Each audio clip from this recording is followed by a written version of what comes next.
Hello and welcome to Unimoms. First of all, congratulations to all the students for their CUET results. I hope सभी students ने अपना result check कर लिया होगा और अपने scores के according अपने mind में एक preference list college की ready कर ली होगी.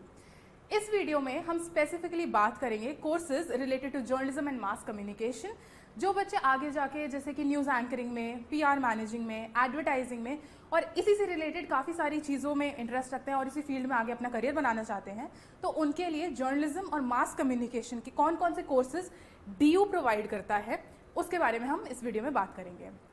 इस वीडियो में हम देखेंगे कि लिस्ट ऑफ कोर्सेज क्या क्या है और उनके एलिजिबिलिटी क्राइटेरियाज क्या हैं. सबसे पहले अगर हम बात करें तो DU इस टाइप के कोर्सेज को 4 वेरिएंट में डिवाइड करता है. सबसे पहले BA honours in journalism. Journalism में आप क्या करेंगे कि जैसे न्यूज़ एंकरिंग होती है, PR मैनेजिंग होती है, documentary production, radio production, advertising, इन सभी चीज़ों के बारे में पढ़ाया जाता है. DU ने अपने हर एक सेमेस्टर और ईयर वाइज सारे कोर्सेज को अलग अलग डिवाइड किया हुआ है सिलेबस के अकॉर्डिंग, और फिर उसके अकॉर्डिंग वो हर साल PR को भी कवर करता है, न्यूज़ एंकरिंग आप कैसे एंकरिंग करेंगे, रिपोर्टिंग करेंगे, एक रिपोर्ट कैसे तैयार करेंगे, उन सभी चीज़ों के बारे में बताता है. तो इन ऑल जर्नलिज्म के अंदर आपका वो सब कुछ कंबाइंड कोर्स आपको प्रोवाइड करते हैं. Similarly 5-year integrated program in journalism में क्या होता है, it is very similar to journalism की जर्नलिज्म में जो होता है सेम इसमें भी पढ़ाएंगे, बट इट्स जस्ट कि यहाँ पर आपको 3 years का बैचलर कोर्स प्लस 2 years का PG करवाएंगे. बट इन केस अगर कोई स्टूडेंट ऐसा है जिसको सिर्फ 3 years का बैचलर ही करना है और आगे PG नहीं करना है, या फिर मास्टर्स का इतना उसका अभी नहीं है कि मुझे आगे जाके करना है, तो वो 3 साल बैचलर करके अपना एक ड्रॉप कर सकता है और फिर आगे जाके जॉब या फिर किसी और इंस्टीट्यूट में अगर उसको मास्टर्स करनी है तो वो भी कर सकता है. ऐसा नहीं है कि 5-year इंटीग्रेटेड प्रोग्राम में आपको 5 साल वहीं रहना है. 3 साल करके आप 2 साल का अपना ड्रॉप लेके अपना कहीं और जो भी आपको करना है वो कर सकते हो. बट 5-year इंटीग्रेटेड प्रोग्राम से क्या होता है कि वो आपके लिए थोड़ा सा ये चीज़ ईजी बना देते हैं. किसी किसी स्टूडेंट के माइंड में होता है कि मुझे जो मास्टर्स करनी ही करनी है, तो उसके लिए वो 3 साल अपना बैचलर्स करेगा, 2 साल इसी सेम कॉलेज से मास्टर्स कर लेगा. उसके लिए कोई उसको अलग से एंट्रेंस टेस्ट देने की ज़रूरत नहीं है, बिकॉज सेम कॉलेज में ऑलरेडी आपका मेरिट क्या कहते हैं ऐड होता रहता है. आपके स्कोर्स देखेंगे वो और आपको आगे PG में अपना एडमिशन दे देंगे. आपको कोई इतनी प्रॉब्लम नहीं होती है कि आपको मास्टर्स के लिए किसी और कॉलेज में देखना है, फिर कोई एंट्रेंस देना है, बिकॉज यूजुअली मास्टर्स के लिए आपको एक अलग से एंट्रेंस देना पड़ता है और PG के लिए आप तो CUET देना पड़ेगा. बट अगर आप 5-year इंटीग्रेटेड प्रोग्राम लेते हो तो वो आपको एक साथ कंबाइंड कोर्स मिलेगा, जहाँ पर अपना 5 साल आराम से कोर्स करके फिर अपना कॉलेज पास कर सकते हो. उसके बाद आता है mass media and mass communication. BA honours in mass media and mass communication. ये जर्नलिज्म जैसा ही है, बट जैसा मैंने बताया था कि जर्नलिज्म में सब कुछ इंक्लूड होता है, beat PR, advertising, news anchoring, news reporting, documentary, radio, सब कुछ इंक्लूड होता है. बट इसमें शायद वो इंक्लूड ना हो. जैसे जर्नलिज्म में मेनली क्या होता है, हम लोग मेन स्ट्रीम मीडिया देखते हैं, न्यूज़ चैनल के बारे में ज़्यादा जानते हैं, शायद वो मास मीडिया में ना हो. इसमें ज़्यादातर आपको डिजिटल मीडिया से रिलेटेड चीज़ें जैसे सोशल मीडिया वगैरह के बारे में बता दें, मल्टी मीडिया की बात की है वो सब बता दें, एंड देन PR, एडवर्टाइजिंग, उन सब चीज़ों के बारे में बताएं. बट शायद थोड़ा सा इन दोनों का सिलेबस डिफरेंट हो सकता है. बट अगर आपको है कि नहीं आपको हार्डकोर न्यूज़ चैनल में ही जाना है, या फिर journalism hardcore journalism is like कि आपको मेन स्ट्रीम मीडिया में ही जाना है, तो I would suggest go for journalism या फिर 5-year integrated program. Then comes BA honours in Hindi पत्रकारिता. हिंदी पत्रकारिता is journalism only but just in Hindi. इसका बेनिफिट ये होता है कि अगर आप देखें तो इंडिया में जो न्यूज़ चैनल्स हैं वो ज़्यादातर हिंदी वाले प्रोमिनेंट है. लोग हिंदी न्यूज़ चैनल्स देखना ज़्यादा पसंद करते हैं. और अगर आपको आपके माइंड में पहले से ये कि मुझे इसी टॉप न्यूज़ चैनल में जाना है, तो आपको हिंदी लेनी ही पड़ेगी. ऐसा नहीं है कि अगर आप जर्नलिज्म लेंगे तो आप हिंदी में नहीं जा सकते, आप आराम से जा सकते हैं, बिकॉज आपने इंग्लिश में किया है देन आप हिंदी में जाएं, no issues. But sometimes what happens is कि आप you tend to speak English कभी कभी कैमरे के आगे, which is ethically wrong in Hindi. जो हिंदी न्यूज़ चैनल होते हैं, जो हिंदी पत्रकारिता के रूल्स होते हैं, हिंदी पत्रकारिता उसको इसीलिए बोलते हैं क्योंकि वो हिंदी का होता है और वो न्यूज़ चैनल उसी की गाइडलाइंस फॉलो करेगा. तो समटाइम्स कुछ वर्ड्स ऐसे होते हैं, जो मैथ्स के न्यूमेरिकल्स होते हैं वो आपको हिंदी में बोलने पड़ेंगे, डेसिमल सिस्टम को हिंदी में, परसेंटेज को हिंदी में बोलना पड़ेगा. तो उसके लिए कहीं ना कहीं हिंदी पत्रकारिता आपको हेल्प करता है. फिर आपको हिस्ट्री भी पूरी हिंदी में ही पढ़नी पड़ेगी और जर्नलिज्म की, वेराज जर्नलिज्म में आपको हिस्ट्री जो पढ़ाते हैं वो इंग्लिश में पढ़ाते हैं. तो अगर आपको पहले से ही माइंड आपका बहुत क्लियर और सेट है कि मुझे हिंदी ही फील्ड में जाना है, तो I would suggest go for BA honours in Hindi पत्रकारिता. इसके बाद हम देखेंगे कि कॉमन मिनिमम एलिजिबिलिटी क्या है. अगर आप DU के पोर्टल पे जाएं तो वहाँ पर आपको मिलेगा बुलेटिन ऑफ इंफॉर्मेशन. उसके अंडर आपको ये लिस्ट्स वगैरह दी हुई हैं और क्या क्या एलिजिबिलिटी है वो बहुत ही क्लियरली स्पेसिफाई की हुई है। बट आपके लिए थोड़ा सा इजी बनाने के लिए कि जिसको जर्नलिज्म में जाना है उसके लिए थोड़ा सा इसको इजी बनाने के लिए यहाँ पर हमने अलग अलग लिस्ट निकाल के ऑलरेडी रखी हुई हैं। तो प्रोग्राम स्पेसिफिक एलिजिबिलिटी की अगर हम बात करें तो यहाँ पर लिस्ट ऑफ लैंग्वेजेस और डोमेन स्पेसिफिक सब्जेक्ट्स की लिस्ट होती है। तो बेसिकली दो टाइप की लिस्ट अलग अलग दी हुई है, लिस्ट ए और लिस्ट बी। लिस्ट बी के अंदर भी दो कैटेगरीज हैं, B1 एंड B2। लिस्ट 1 में बेसिकली आपके सिर्फ और सिर्फ लैंग्वेजेस की बात की है। जो लिस्ट ए है उसमें आपकी लैंग्वेजेस की बात की है। तो 1A सेक्शन में आपको CUET में इन लैंग्वेजेस में से भी कोई एक सिलेक्ट करना है। अब अगर हम लैंग्वेजेस की बात करें तो यहाँ पर बहुत सारी लैंग्वेजेस हैं और आपको उन्हीं लैंग्वेजेस को चूज़ करना है जो आप पहले पढ़ चुके हैं and you are planning to continue उसी लैंग्वेज में फ्यूचर में जाके। ऐसा नहीं कि आपने शायद वो लैंग्वेज पढ़ी नहीं है बट आपने यहाँ पर ले लिया क्योंकि आप जस्ट थोड़ा बहुत जानते हैं उसके बारे में, नहीं, बिकॉज आपको एग्जाम देना पड़ेगा उसका। और अगर आप आगे प्लान नहीं कर रहे हैं उस लैंग्वेज के लिए तो आपको नहीं सिलेक्ट करना चाहिए, बिकॉज आपका कोई पॉइंट नहीं, आप इधर फिल कर देंगे and then you are not planning to study that particular language, तो कोई पॉइंट नहीं है सिलेक्ट करने का। बाकी जैसे अभी हमने 4 कोर्सेज़ की बात की अलग अलग, तो जैसे जर्नलिज्म में था तो वो इंग्लिश है। तो जो भी कॉलेज ऑफर कर रहा होगा उसकी एलिजिबिलिटी क्राइटेरिया के अंदर इंग्लिश ही लिखा होगा कि लिस्ट 1 में से आपको इंग्लिश ही चूज़ करना है। हिंदी पत्रकारिता वाले में हिंदी ही लिखा होगा कि लिस्ट 1 में से हिंदी को ही चूज़ करना है, बिकॉज ऑब्वियसली जो लैंग्वेज सब्जेक्ट की डिमांड है वो यही है, इंग्लिश या फिर Hindi for journalism and mass communication. List जो बी लिस्ट आती है वो डोमेन स्पेसिफिक सब्जेक्ट्स के बारे में होती है और यहाँ पर भी 2 लिस्ट्स हैं। तो अकॉर्डिंगली जैसे आप देखें कि आपका जो सब्जेक्ट है उसके अकॉर्डिंग आपको इसमें से सब्जेक्ट सेलेक्ट करने पड़ेंगे। अगर जैसे हम B1 की बात करें तो B1 में कैसे सब्जेक्ट्स आते हैं, accountancy, anthropology, biology, business studies, economics भी है इसमें, ज्योग्राफी, हिस्ट्री, फिजिक्स है, पॉलिटिकल साइंस और साइकोलॉजी भी है। तो बहुत क्लियर है, अगर किसी को B.Com ऑनर्स वगैरह के लिए जाना है या फिर उसके लिए आप फिल कर रहे हो तो वो कॉलेज आपको बोलेगा कि लिस्ट B1 में से ही आप फिल करो। साइंस के लिए जा रहे हो तो बायोलॉजी, फिजिक्स ये सब चाहिए तो B1 में से आपको सिलेक्ट करना पड़ेगा।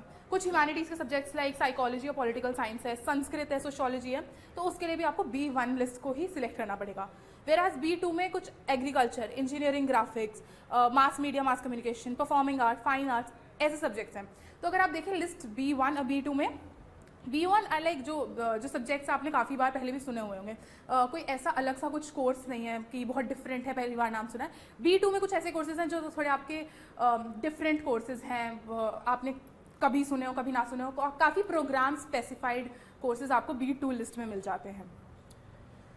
सबसे पहले हम बात करेंगे BA ऑनर्स जर्नलिज्म की कि इसकी क्या क्या एलिजिबिलिटी है और आप कैसे अपना CUET दे सकते हैं उसके अंदर और कौन कौन से कॉलेजेस हैं जो आपको ये कोर्स प्रोवाइड कर रहा है।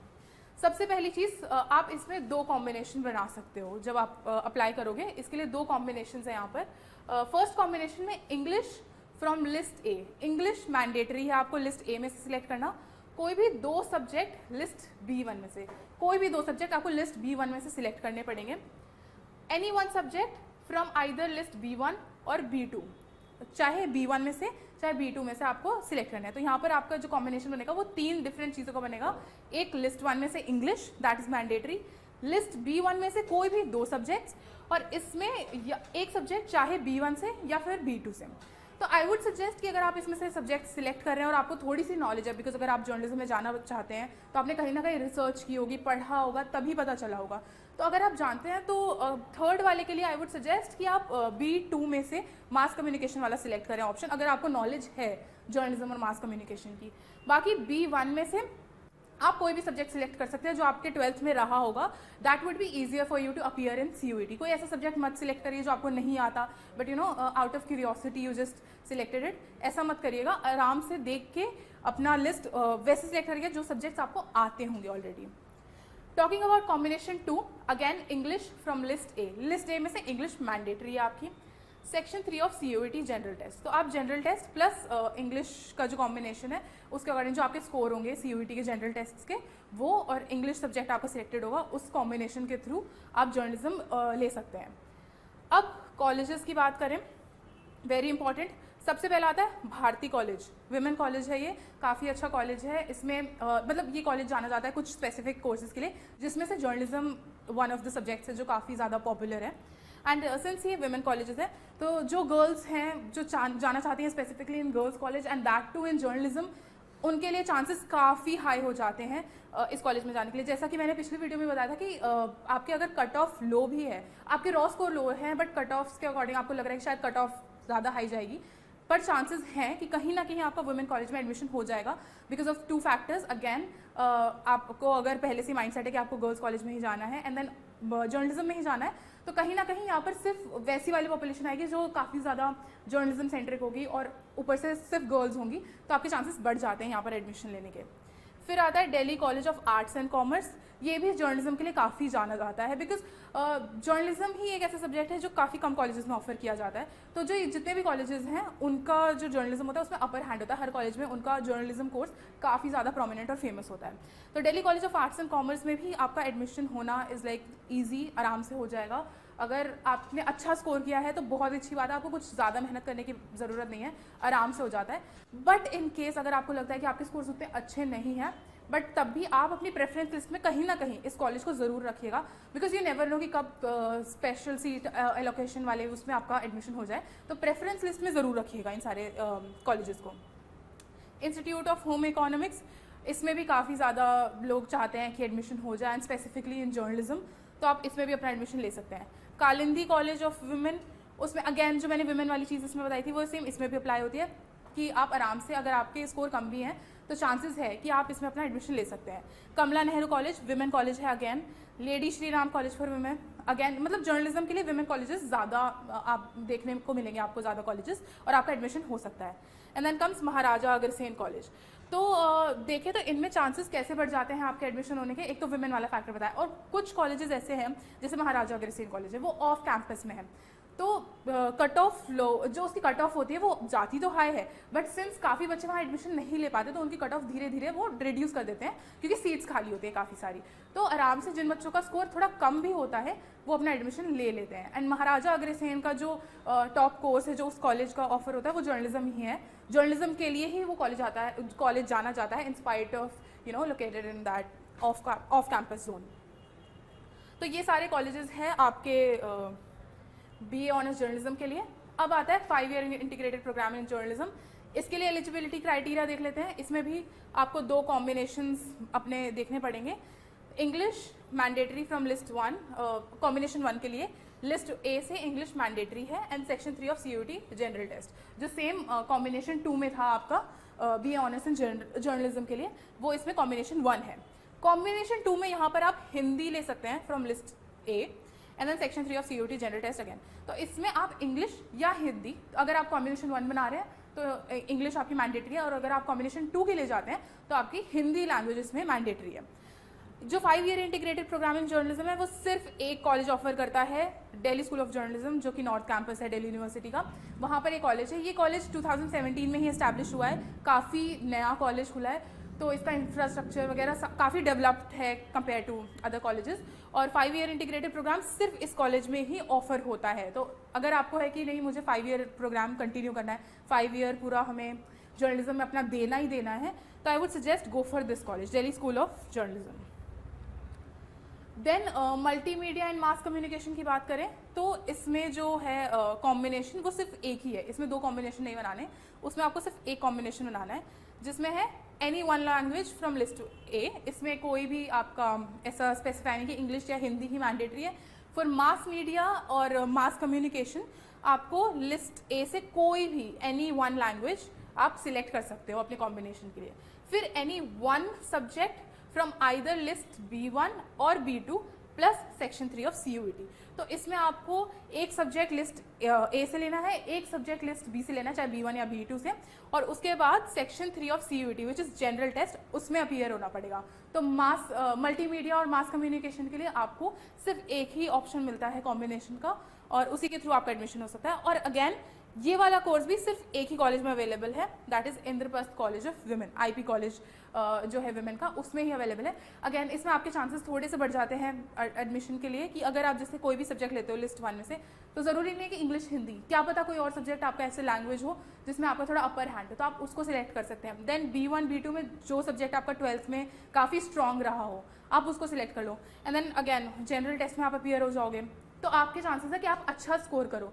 और 1% अगर आपको ऐसा लगता है कि आपका स्कोर उतना अच्छा नहीं है, तो भी जैसे कि मैंने बताया था कि विमेन कॉलेजेस में थोड़े से चांसेस हाई हो जाते हैं एडमिशन के लिए, तो आप इसको अपनी प्रेफरेंस लिस्ट में रखना। अगर आपको ऐसा लगता है कि जर्नलिज्म आपको जर्नलिज्म ही करना है, बट तब भी आप मल्टीमीडिया और मास कम्युनिकेशन वाले कॉलेजेस भी अपनी प्रेफरेंस लिस्ट में रखो, क्योंकि वो काफ़ी हद तक सिमिलर हैं। कुछ सब्जेक्ट हैं जो डिफरेंट हो सकते हैं, बट काफ़ी हद तक सिमिलर है। तो आई वुड सजेस्ट आप इंद्रप्रस्थ कॉलेज ऑफ वुमेन को भी अपने प्रेफरेंस लिस्ट में ज़रूर रखो। Then comes BA honours in Hindi पत्रकारिता। इसमें आपके 2 कॉम्बिनेशंस हैं जो कि हमने जर्नलिज्म में देखा, वैसे ही हिंदी फ्रॉम लिस्ट A पहले कॉम्बिनेशन के लिए 2 सब्जेक्ट्स, कोई भी 2 सब्जेक्ट फ्रॉम B1 और कोई भी एक सब्जेक्ट या तो B1 या फिर B2। सेम जो जर्नलिज्म का क्राइटेरिया था, सेम वही कॉम्बिनेशन है इसमें भी। इट्स जस्ट आपका इंग्लिश की जगह हिंदी मैंडेटरी है, because obviously BA honours in Hindi पत्रकारिता है, तो आपका हिंदी मैंडेटरी है फ्रॉम लिस्ट A। कॉम्बिनेशन 2 में again Hindi from list A, section 3 of COT general test. तो इसके जो कॉम्बिनेशन थे वो बहुत सिमिलर हैं what we saw in journalism वाला। बट जर्नलिज्म में आपका क्या था कि इंग्लिश आपको मैंडेटरी था, वहाँ पर दोनों कॉम्बिनेशन में आपको इंग्लिश ही लेनी थी। बट हिंदी पत्रकारिता में हिंदी लैंग्वेज जो हो जाती है वो आपकी कंपलसरी हो जाती है। उसके बाद कौन कौन से कॉलेजेस हैं जहाँ पर भीमराव अम्बेडकर और ये वाला कॉलेज है वुमेन वाला, उसमें आप इसको अप्लाई कर सकते हैं। और विमेन कॉलेज का मैंने जैसे बताया कि अगेन अपर हैंड है आपका, और हिंदी पत्रकारिता है जो कि ज़्यादा स्टूडेंट्स नहीं परस्यू करते हैं। सबको लगता है कि जर्नलिज्म में जाता है इंग्लिश, बिकॉज ऑब्वियसली इंग्लिश कहीं ना कहीं बचपन से ही सबका काफ़ी स्ट्रॉन्ग रहा है। अगर CBSE बोर्ड से आते हैं तो लोग ज़्यादातर इंग्लिश के लिए ही जाते हैं। बट अगर आपको लगता है कि आप हिंदी पत्रकारिता कर सकते हैं, आपका कीन इंटरेस्ट है उसमें, और आप Hindi is like the best language for you, आप हिंदी अच्छे से बोल सकते हो, तो आप इन कॉलेजेस में भी अप्लाई कर सकते हैं। देन कम्स आत्मा, इसमें भी ये नॉर्थ कैंपस में अगेन, तो आपके काफ़ी चांसेस है कि इनमें भी हो जाए, बिकॉज हिंदी पत्रकारिता इज़ लाइक बहुत कम स्टूडेंट्स होते हैं जो कि हिंदी पत्रकारिता के लिए ही जाते हैं स्पेसिफिकली, बिकॉज ऑब्वियसली हिंदी इतनी अच्छी नहीं होती किसी की। लोग जो बहुत ज़्यादा इंटरेस्टेड होते हैं या तो जो हिंदी में बहुत मास्टर होते हैं, बहुत अच्छे होते हैं, वही जाते हैं। तो अगर आप चाहते हैं हिंदी पत्रकारिता ही लेना और आपका है कि हिंदी लैंग्वेज आपका बहुत अच्छा है, तो गुड फॉर यू, आप इन कॉलेजेस में अपना एडमिशन आराम से ले सकते हैं। और स्कोर्स की इतनी ज़्यादा टेंशन नहीं है, बिकॉज आपका जो कॉम्बिनेशन 1 बना था, क्या पता वो उसकी वजह से आपका एडमिशन ईजी हो जाए यहाँ पर। Well, that's it for this video. Hope you find this video very interesting. For more such content, like, share, subscribe, and do not forget to hit the bell icon. Thank you.